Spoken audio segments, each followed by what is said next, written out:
Okay. All right, over to you. Thank you. Thanks. Yeah, so I'm Anne, and I am on Twitter as Affinity Editing as my grown-up adult self, and Fairy Cake Pixie for the B-Sides community. No, that's my normal Twitter handle. So I'm going to talk today about the way that humans work when we communicate with each other and how that goes wrong, quite often between different communities and different groups of people, and what we can do about that. Because I think, we've had a number of talks today that have already mentioned how important culture and communication is within security. So just a little bit of background as to why I'm talking about this subject. My degree is in English language and linguistics, studies in sociolinguistics and psycholinguistics, and then ended up in information security after my graduate program, following university, where I started out in training and communications. I have not stood on a stage for a very long time, so I'm breaking it. Yeah, so I've spent the last 14 years working in information security as an information security consultant, and now I work as a writer, copy editor, and proofreader for Affinity Editorial, which is it's been going for just about a year now, just coming up to a year. So yeah, that's a little bit about me, and so we'll crack on. So working in security can sometimes feel a bit like we're talking to a wall. No one seems to listen to what we have to say, even if they say they are. And our role's a tricky one. We don't usually show up with a great deal of good news to say. We're a bit like the police knocking at your door. If they're doing that, it's probably not going to be news you want to celebrate. And kind of inherent in it's sort of a bit inherent in what we do, in that we do everything that we can to make sure that people are doing the things that they should be doing to make sure that organizations are secure. A lot of the time we don't actually have direct control over the security of a business. We guide people to do the right things, but we're absolutely dependent on them doing it to make our security practices successful.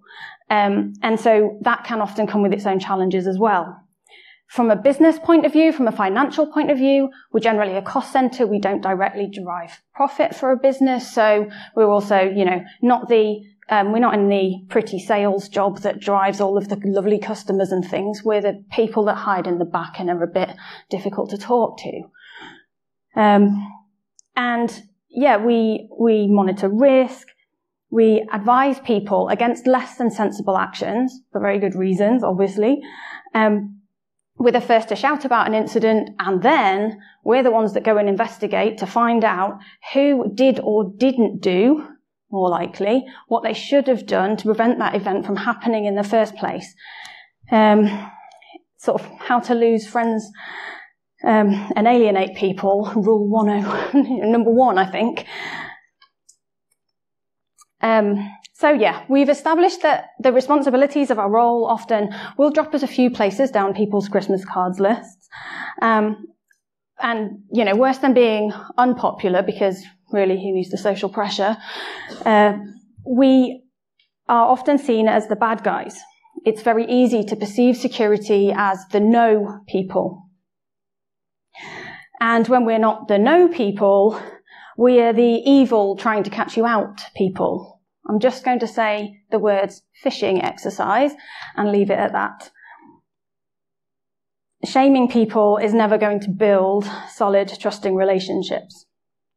And the other thing is that security and cybersecurity are very scary things to a lot of people, mainly because the messages that we bombard them with are hideous. They're costing businesses millions and millions of pounds. They're costing people their jobs.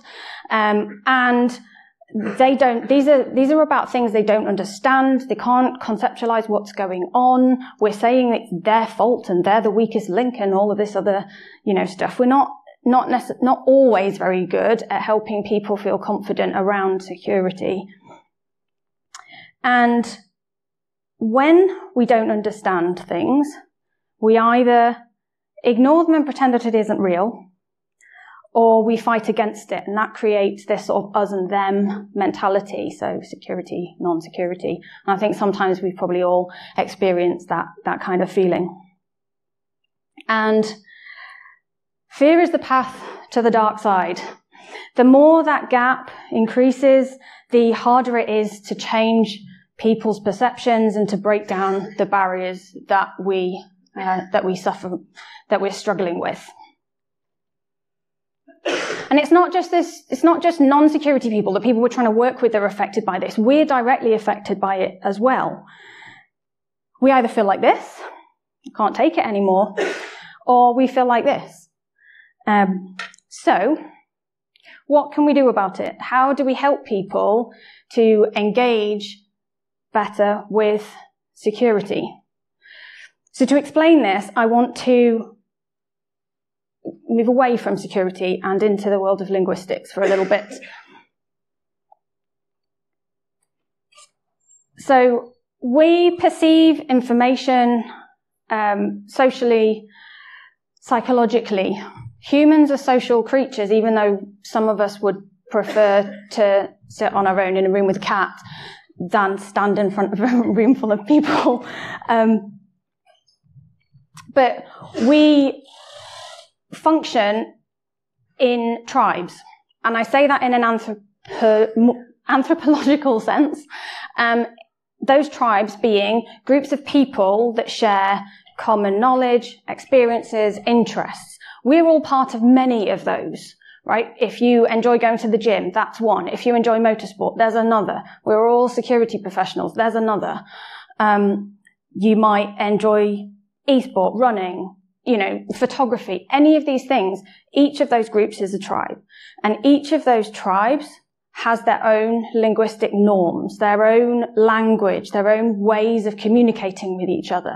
So they can be in the form of words and phrases that they use, the way that they, the accent that they use with each other, or the idioms that they use between each other. To an extent, the body language that we use as well when we're talking with each other.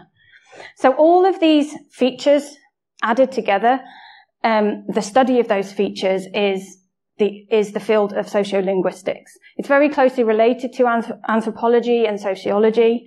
But yeah, we create these from a linguistic point of view, we create these speech communities.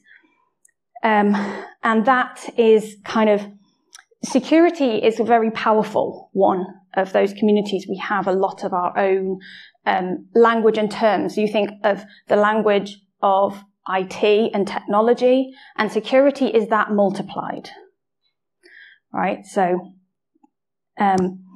we as humans, because we belong to all of these different tribes, they become an inbuilt part of our identity.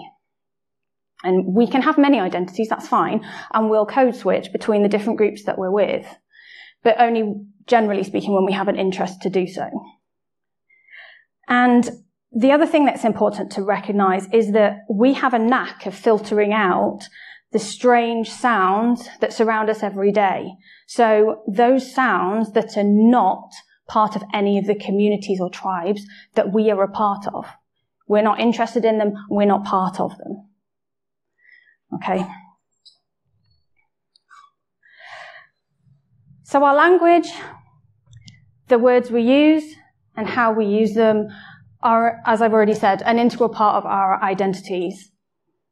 And in our own tribes, we don't necessarily realize that our language is as private and as coded as it actually is.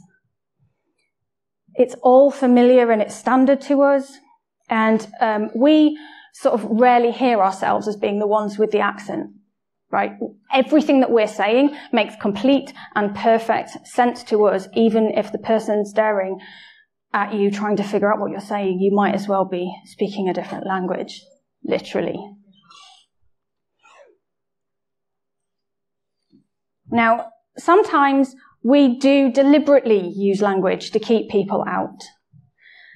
We may do this to assert a kind of dominance over somebody, to suggest that we are the authority voice on a subject, because, I think this is something that particularly happens in academic writing and academic publications and things, is often you kind of write and communicate in this kind of elevated language to suggest that you are the subject matter expert. Actually, subject matter experts can absolutely distill that message down to really simple, human, everyday terms. You might use analogies and metaphors that are not perfect. That's fine, because people understanding those messages is way more important than you using your favorite big word in what you've written or what you're communicating to somebody.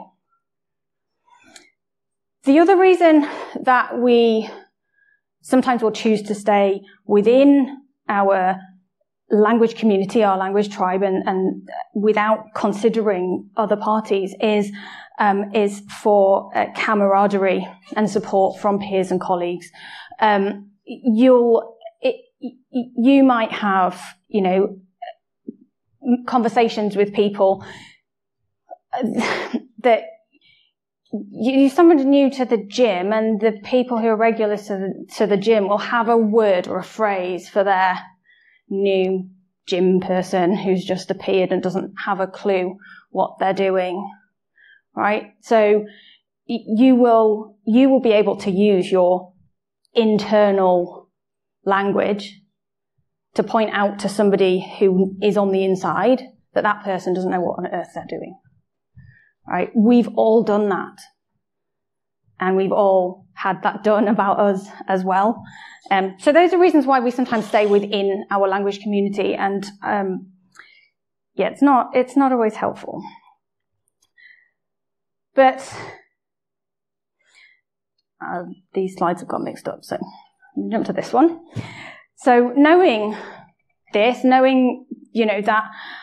language and the language that we use is related to the specific speech communities that we're operating in at any given time. We naturally switch between them.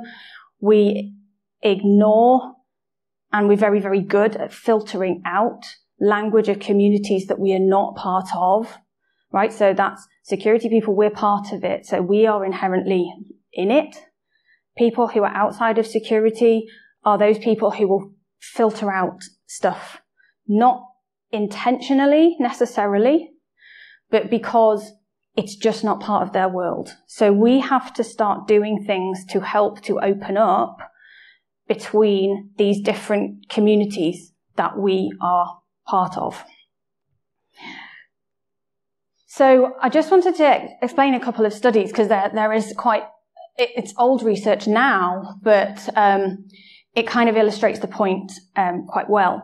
So famous linguist William Labov in 1972 did a study at Martha's Vineyard. And this was an observation of linguistic change on an island that came about from a community within a community that was originally reliant on fishing to fuel the economy. But the fish stocks started to decline, and so that local community became a lot more dependent on tourism and visitors to the island. Now, what happened with the language community on that island is that accents started to shift between those people who were trying to protect the traditions of the island, so think of the inside the community, and those people who had to build stronger relationships and were building dependent relationships on people who were visiting the island. And the people who were dependent on those visiting the island diverged their accent away from the original island community. Those that were dogmatic about protecting those traditions pushed even stronger and deeper into that accent. And in a similar study in 1974 in Norwich, Trudgill also showed that speakers diverged or converged their accents based on the relationship that they had or that they wanted to have between individuals that they were communicating with. Now, obviously, those two studies were both focused around accents, but it isn't just accent. This is vocabulary, all of those other communication factors that we've talked about, body language, idioms, phrases, all of those other things. Just that those studies are quite nice illustrations of the behavioural aspects, if you like, that we have around language and the way that we communicate with each other. So, we need to find some common ground. We need to converge towards our colleagues and peers. We need to find these areas of common understanding. Now, that may mean actually seeing if we can find a convergence of related language and speech communities that we belong to. So, I like running, and I like cats, and I like motorsport. They're all quite good subjects to have to talk to people with, and you can start from any of those or relate security concepts into other parts of your tribal community, if you like. So trying to find those areas of common understanding, even if they may not directly be, they're not security specific things. But that helps you then to position the security content the security message you're trying to share in a world that someone else is more involved with and more engaged with. And they will take so much more out of that conversation because you've been able to do that. We need to reduce our reliance on our in-group shorthand.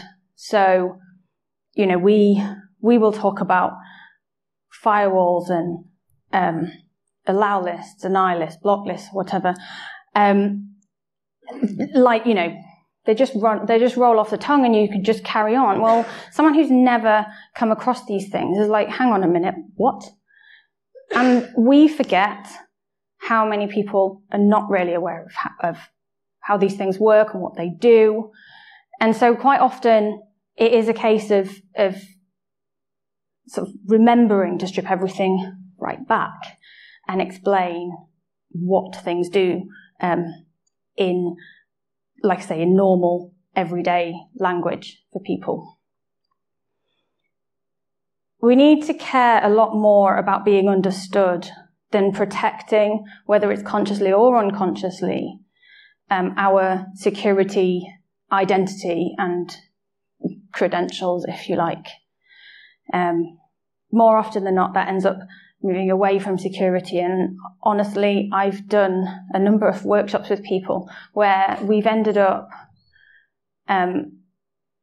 workshopping security solutions with dragons, because that's how we managed to start to, dragons and castles and things like this. That's how we managed to break through all of those things and make progress, because people started to understand what we were trying to do and conceptualize the objectives of what we were trying to achieve in a way that they understood. It's not their job to understand the technology. They're not necessarily the techies. Each person has their role in this. We just have to help everyone understand, everyone get to the same page so that the people who, specialists in their field, can focus on the bit that they're specialist in, but we all understand what we're trying to achieve.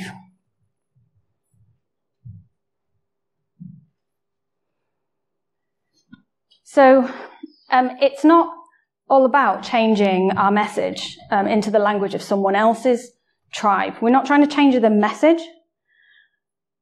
We're not updating our message to suit someone else's agenda. I'm not talking about presenting security problems in financial terms to talk to the finance people. Sometimes security people need to talk about security things because security is the thing, right? But what we can do is try to find this area of common ground that allows you to step people through that security message in a way that becomes accessible to them. I've done a couple of talks before about plain language principles for writing, and a lot of those will apply in any communication as well. It's just that I'm not going to stand up in front of you and say, well, when you're talking to someone, talk in short, concise sentences, for example, and use punctuation for clarity. It doesn't work like that, does it? But the principles of, avoiding jargon, explaining important terms, using everyday words, like I said many times in this talk now, find common ground to work from, even if that's from another tribe that you share with them, that's outside of security. So, yeah, that's it. That's it. No, if you have questions, I will try and answer them. Clap for Anne, please.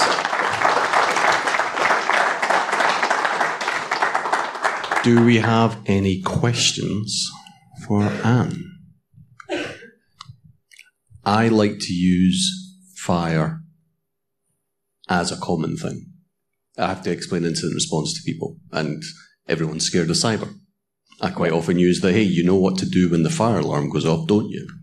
Yes. You understand what that risk is? Yes. This is exactly the same. Yep. And if you can use that, if you can use something that's common with them, then yeah, and that's the easiest way to break down those barriers. I've spoken to many people that are terrified of cyber, and when you say it's just the same as fire, they go, oh, all right, yeah, okay, fair enough, I understand that. We just have to have a process. Yes. And practice it occasionally would be good. Right. Nobody speaks English that wants to have a question? Oh, there we go. Oh, I wasn't asking if you speak English. Or Scottish.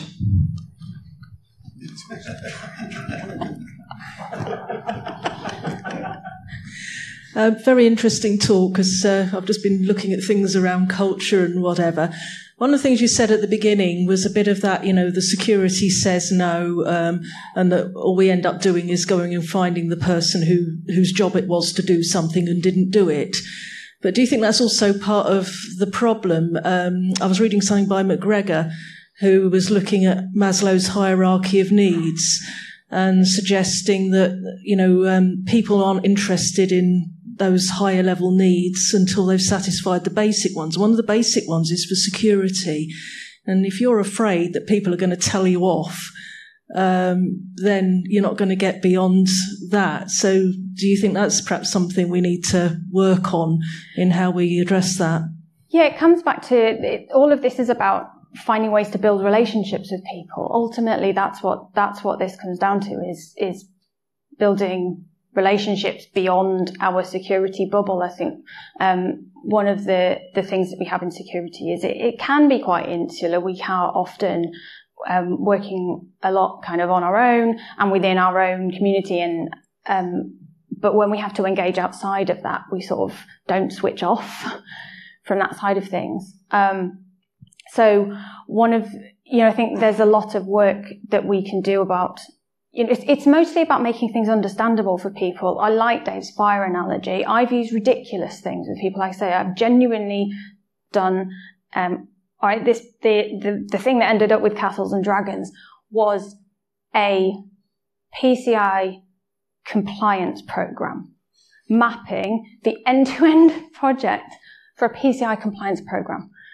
But we got there because we had this framework that everyone could engage with in terms that they understood, and it takes away some of that fear.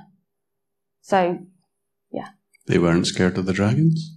No, they're weird. But the auditor came in and went, right, so can you show me, you say here you got a dragon? Where's your dragon? PCI for Targaryens. So carrying on the security say no thing, a phrase I heard once was security, we put the no in innovation. my question was, in your experience, are there particular terms that people find really hard to understand? Is it around the complexity of the concept, or is it more just a linguistic thing, do you think?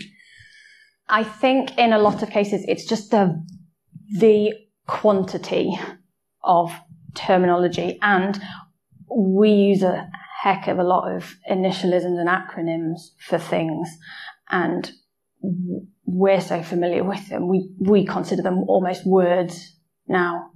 You know, LAN, NAS, SOC. If only we just used the one acronym for each thing, that would be helpful, and Yes. didn't reuse acronyms for completely separate things as well. Yes. Any other questions for Anne? Hi. I don't really have a question, but I wanted to share an analogy as well. So I run a project that's targeted to a specific fan base that I'm a part of, so kind of communicating with my own tribe for tech and security education. And in a thread on Twitter explaining two-factor authentication, the analogy I used was that your account is a house, and then saying that your password's the front door, like the lock on the front door, and then 2FA is the deadbolt. Yeah. Useful. We like stories. Stories is good. Stories are awesome. Stories and common ground. Oh. And It wouldn't be the same if I didn't say something, so there you go. The analogy I like to use is health and safety. And I think cybersecurity is where health and safety was, say, 20 years ago, and it's going to take time for it to be common practice. But have you any thoughts about people in the C-suite? I always find them the most difficult to persuade. Sorry, say that again. The people in the C-suite, so your chief executives, your directors, they're often such a gulf away from the IT team that it's quite hard to communicate in their language. I think the key to communicating with those people is respecting their absolute lack of time. Honestly, and it's just get immediately to the point. I get very frustrated with, because I think that's one of those communities of people that we're often told, oh, change your message, put it in pounds, put it in terms of pounds and dollars, because that's what they understand. You're like, but this is nothing to do with pounds and dollars. I can't do that maths. It doesn't translate that way. I just need them to understand that there is a threat to the business that is as real as, you know, the office burning down, and the reason we put all those precautions in. So what I would say for that community is respect this enormous lack of time that they have, and written forms of communication probably better, but absolutely plain language for that. Yeah. Excellent. Right. And with that, I think we give Anne another massive round of applause, please.